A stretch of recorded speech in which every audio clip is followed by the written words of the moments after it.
আসসালামু আলাইকুম এভরিওয়ান। আমি এখন যাচ্ছি পাতায়ার থ্যাপরাসিট নাইট মার্কেটে এবং এখানে শুনেছি যে বিভিন্ন ধরনের থাই ফুডগুলো পাওয়া যায় এবং সেই ফুডগুলোই রিভিউ করার উদ্দেশ্যে আমি সেখানে যাচ্ছি। ইতিমধ্যে আমি থ্যাপরাসিট মার্কেটে এসে পৌঁছেছি এবং এই মার্কেটটি সপ্তাহে 7 দিনই ওপেন থাকে, তো আপনি সপ্তাহের যে কোনো দিন এখানে চলে আসতে পারেন। সুপ্রিয় দর্শক, আমি অনেক খোঁজাখুঁজির পরে একটা মুসলিম ফুড যেখানে সেল করা হয় সেই মুসলিম ফুডের আমি একটা স্টল পেয়েছি। তো আমি এখানে এসেছি এবং এই প্রত্যেকটা খাবার হচ্ছে এখানে হালাল, প্রতিটা খাবারই হালাল এবং এটা হচ্ছে একটা Muslim shop. Okay, so hello, what's the name of this food? Chicken. What's called it? Chicken মেও।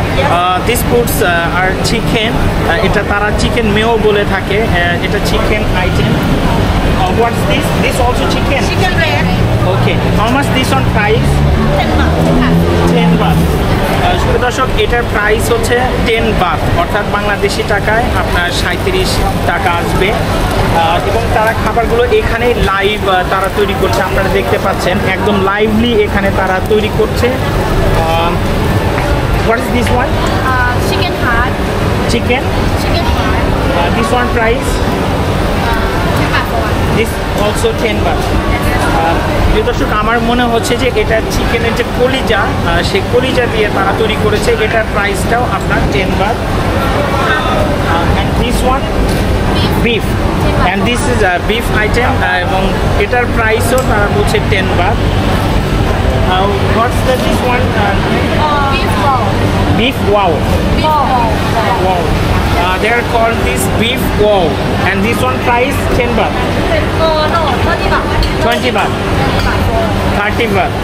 ওকে, এবং এটার প্রাইস তারা 30 বাত বলছে। এটা মনে হচ্ছে আটার মতো, মনে হচ্ছে যে আটা দিয়ে কোনো একটা আইটেম তারা তৈরি করেছে, আমার যেটা মনে হচ্ছে আর কি।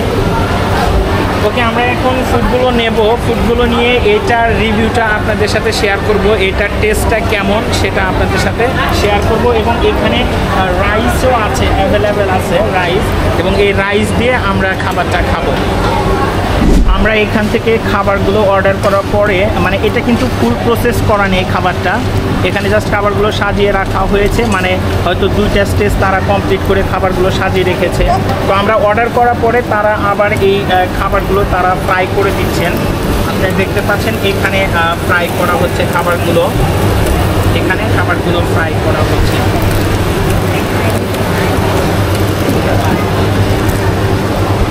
প্রিয় দর্শক, আমি এখান থেকে এই খাবারগুলো অর্ডার করেছি এবং এখানে আসলে বসে খাবারের মতো কোনো পরিস্থিতি নেই।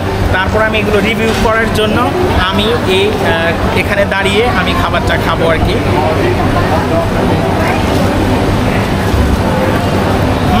সো ইয়াম্মি, মানে এতদিন শুনেছি যে থাই স্ট্রিট ফুডগুলো অনেক বেটার হয় এবং সেটা আসলে অনেক বেটার, এবং এটা যথেষ্ট মজাদার এবং এটা মিষ্টি মিষ্টি, কোনো স্পাইসি নেই, মানে এটা সুইট, মানে মিষ্টির পরিমাণটাই বেশি এবং yummy and delicious food, very good.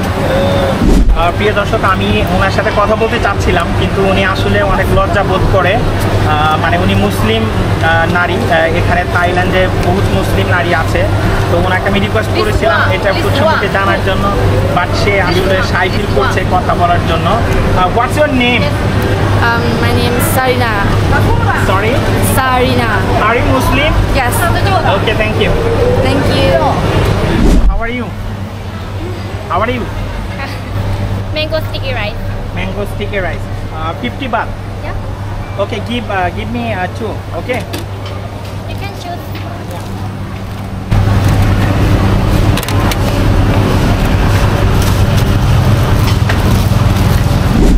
Najib, তোমার কাছে স্টিকি রাইসটা কেমন লাগছে? হ্যাঁ, এই স্টিকি রাইসটা একটু ডিফারেন্ট। আমরা এর আগে একটা ট্রাই করেছিলাম, ওইটা হচ্ছে এটা মাছ বেটার। আমরা যেটা ওই যে বাংলাদেশে খাই স্টিকি, অনেকটা ওইরকমই, বাট টেস্টটা একটু ডিফারেন্ট। ওরা একটা আমাদের মুগ ডালটাকে ওরা ইউজ করেছে, আর স্টিকি রাইসটাকে ওরা স্টিকি বলে, এটা অনেকটা চাউ ভাতের মতন, আর সাথে ম্যাঙ্গো আছে। টেস্টটা ডিফারেন্ট, অনেক আঠালো আঠালো লাগে। হ্যাঁ, অনেকটা স্টিকি, যেটা আমাদের বাংলাদেশে এত আঠালো হয় না নর্মালি। Okay, thank you. প্রিয় দর্শক, আমি এখানে থাইল্যান্ডের যে স্টিকি রাইস যেটা বলে, স্টিকি ম্যাঙ্গো রাইস যেটাকে বলে, তো আমি স্টিকি ম্যাঙ্গো রাইসটা নিয়েছি। এটা হচ্ছে তাদের রাইস, আর এটা হালাল হারামের কোনো প্রশ্ন এখানে নেই, কারণ এটা তো বুঝতে পেরেছেন আপনারা। এখানে হচ্ছে ভাত এবং হচ্ছে আম আর হচ্ছে দুধ, এই হচ্ছে দুধ এবং এটা গরুর দুধ। হ্যাঁ, সো হালাল হারামের কোনো প্রশ্ন নেই। আমি স্টিকি ম্যাঙ্গো রাইস নিয়েছি। তো তারা ভাতের উপরে মুগ ডাল যেটা আছে, তারা মুগ ডালটাও দিয়েছে। তো এটা এখন আমি টেস্ট করব।